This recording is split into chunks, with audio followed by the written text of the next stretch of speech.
Hi everyone.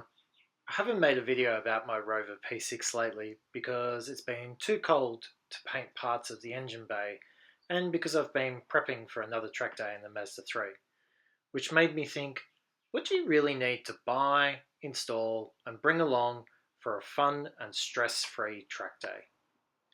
Let's have a look at some of the prep that I did as a complete rookie and some of the associated costs. Hopefully this gives you an idea of what's involved and what you'll need to do before you get out on the circuit. First place to start, the track day itself. I went with one at Sandown here in Melbourne. The entrance cost for the day is normally $315, but if you're a member of the club holding the event, it was $285. I joined the club, which for the first year is $90, so the total cost to sign up was $375. I'll explain why I joined the club in a moment. Next up, on the day, you'll also need somewhere to park in between sessions. You don't need to book a garage, but if it's raining or hot, a pit garage is a much better place to be than the car park or grassy paddock. Trust me, I've worked on race cars in the mud and it's not fun. A garage was $60 for the day, so the total so far is $435. You can fit two small cars in most pit garages, so if you're going with a friend and both cars fit, you could split the cost. I do recommend getting one garage per car though, because then you have space to set up your tools and equipment. Now the serious stuff. You'll need to sign forms and return them, and you might need to request a race number for the day as well. Don't leave doing the paperwork until the last minute. Some track days that I've seen don't require a Motorsport Australia license, but I was getting mine anyway. For a track day, you will most likely need a speed license. It's easy to get and opens doors to other types of events that you can then enter. The cost of a license with a donation to research was $170. I wanted a hard copy of my license, so that was an extra $10. I'm also sure that you need to be in a club affiliated with Motorsport Australia to get a speed license, so this is where joining an affiliated car club comes in handy. The total cost of the speed license was $180. Now we come to the actual fun stuff, buying car parts. If you know what your race number is going to be, you can buy the number stickers through eBay or a few different online stores. I like Racer Industries because they're in the same city as me, they're kind of nearby, and they were also the cheapest. I'm not sponsored or supported by them, but check them out. I asked for a double-digit number, so 4 numbers, 2 per side of the car. $5.50 per number times 4 is $22. I had some from the last track day, but just in case, I got some extra tow and battery triangle stickers. I got the competition sticker kit, which has the tow and battery stickers, and it is $16.50. You can reuse these if you want, but you get multiples in the set, plus some other things like switch labels, etc. So it is handy. I spent $38.50 in total for the stickers. The event I didn't need you to have Motorsport Australia compliant number stickers. You can use a marker pen on the window, which I did last time, so you can save money there. Check the regulations though about where you need to display race numbers, as you may even need numbers for the top corner of your windscreen. This is why it pays to read the paperwork before you go out and buy car parts. This is also where getting early with your forms can work out. If you leave it until the last minute, you may get assigned a random race number, then you'll have to go and buy a completely different set of number stickers. On the day, I still ended up having to buy 2 extra numbers, so add in $20 as they were $10 each. Do you have a tow hook on your car? Some cars have a screw-in style one that is usually in the toolkit. I already have a couple of these handy, so I'm not counting this. They're usually $9 from a wrecker. You can also buy tow straps, like the one pictured here, just make sure they're mounted correctly. You don't want it ripping out if your car is getting towed. I had one from the last event, but you will also need a fire extinguisher and a mount for it. I got mine from Cap Industries. I bought both the bracket and the extinguisher. You could spend some time fabricating a bracket, and I'm sure there are some gun fabricators out there that could make one in a matter of minutes, but I figured by the time I went and bought the steel or aluminium for the bracket, made it using a brake press and grinder, then bought the extinguisher and its little mount, the hassle isn't worth the extra few dollars to have something bolt in and delivered straight to my door. Again, not sponsored by these guys, but $149 for the extinguisher and the bracket landed on my doorstep in a short amount of time seems like a no-brainer. I also checked my tyres and they were getting down to the wear indicators on the front, and the rear tyres looked like they had a really old date code and signs of cracking, so I decided to get some semi-slick tyres that were also road legal so I could drive to and from the circuit. I asked around for recommendations, but a local tyre place found that they could get a 205 50 R17 tyre, which is the standard fitment size for the factory SP23 wheel. They are Toyo R888Rs, which I think are a good starting point for a novice like myself. Supplied and fitted with the old tyres taken away, they were $195 each. Times by 4 and the total cost was $780, which to me sounds very reasonable given I've paid a lot more than that for very average road tyres in the past. When I'm not driving on the standard SP23 17-inch wheels, I have a set of RX8 wheels. These are an 18-inch, and although they look a bit better and they fill out the arches better on the car, it loses some of its nimbleness through corners. This is why I stuck with the 17-inch tyres for the circuit. A quick note here as well, if you're going to buy and fit semi-slicks or competition tyres, they can be incredibly noisy.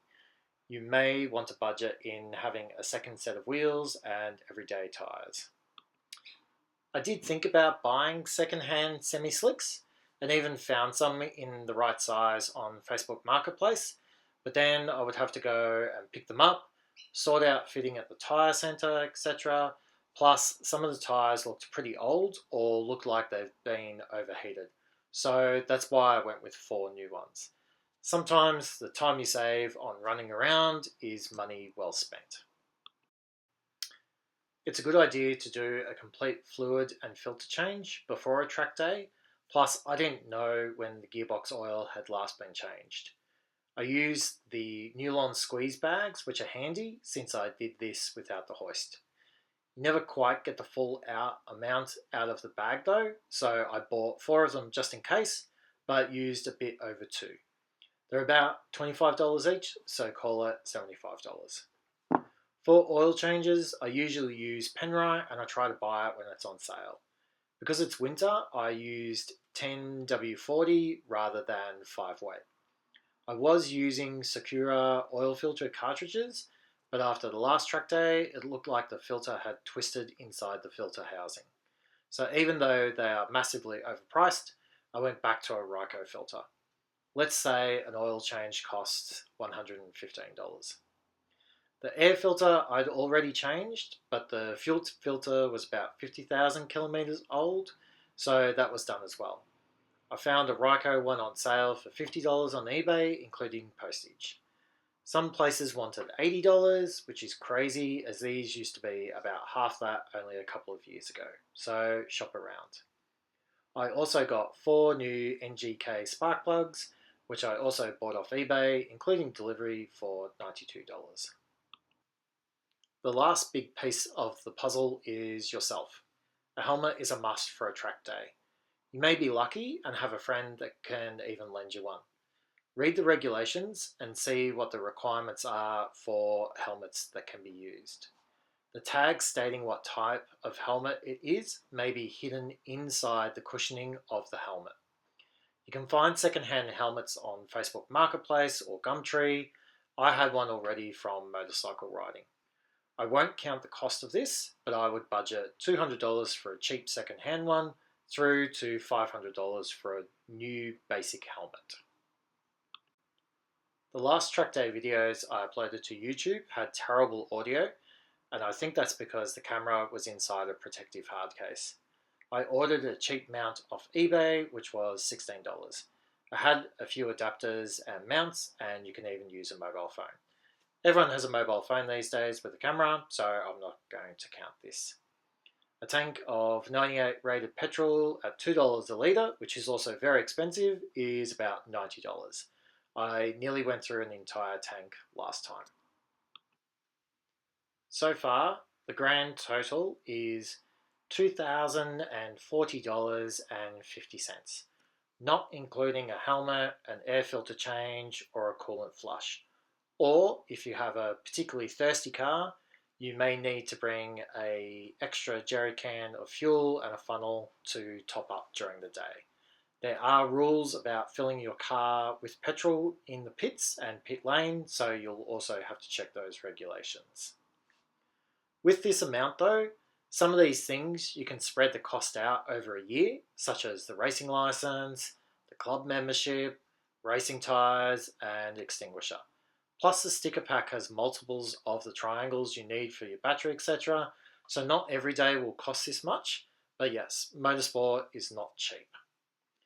Does this cover everything though? No. So what are the other costs? They're pretty important. It's all the stuff that goes into the pits or your parking area. So, what do you need? You'll need water, snacks, a hat, sunscreen, sunglasses, chairs and a fold-up table, a power board for all your charger cords, camera charger cords, etc. This is where hiring a pit garage comes in handy because it will come with a power point. Your tool bag, a trolley jack if you can fit it in. Don't forget your socket set with a socket for your wheel nuts or wheel studs. If you're outside in the open, a beach umbrella or a portable gazebo is also a great idea. If you have one as well and your car is compatible, bring along an OBD2 scanner. Extra coolant, rags, window cleaner, engine oil, all these things, they're all good ideas. Sometimes there will be a race supply truck at a circuit. I think if you take a lot of things and never use them, like tools or engine oil, great. Better that than to be stranded or have to go home because something that would be an easy fix has broken, but you don't have any parts or tools. The reason I've said things like drinking water and a hat, etc., is that it's really easy to get dehydrated both in the pits and while driving. You'll be surprised by how dehydrated you get in a short amount of time. You should also check the regulations, but at a minimum, enclosed footwear, long sleeves and pants are also usually the norm. Other things I'd suggest are a tyre pressure gauge, and if you have one, a temperature reader to check your tyre temps. This can be handy to let you know if you need to swap wheels around between corners. This is where the trolley jack comes in handy. One item that you should bring or make do with something at hand are wheel chocks. You can get cheap rubber ones off eBay or lightweight aluminium ones, and make sure you use these when you're in the pits, as you don't want to put your handbrake on to hold your car in the pits and then cook your brake pads onto your hot discs. A block of wood or even your spare wheel will do in a pinch.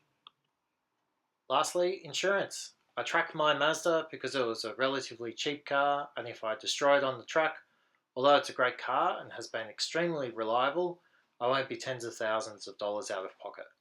Every insurance company that I know of does not cover any form of motorsport, so if you crash, you're completely out of pocket.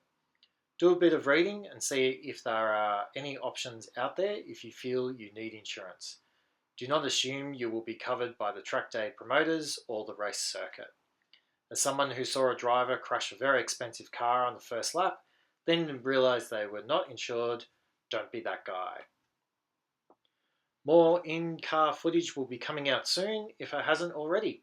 Have fun out there and comment below if you think I missed anything.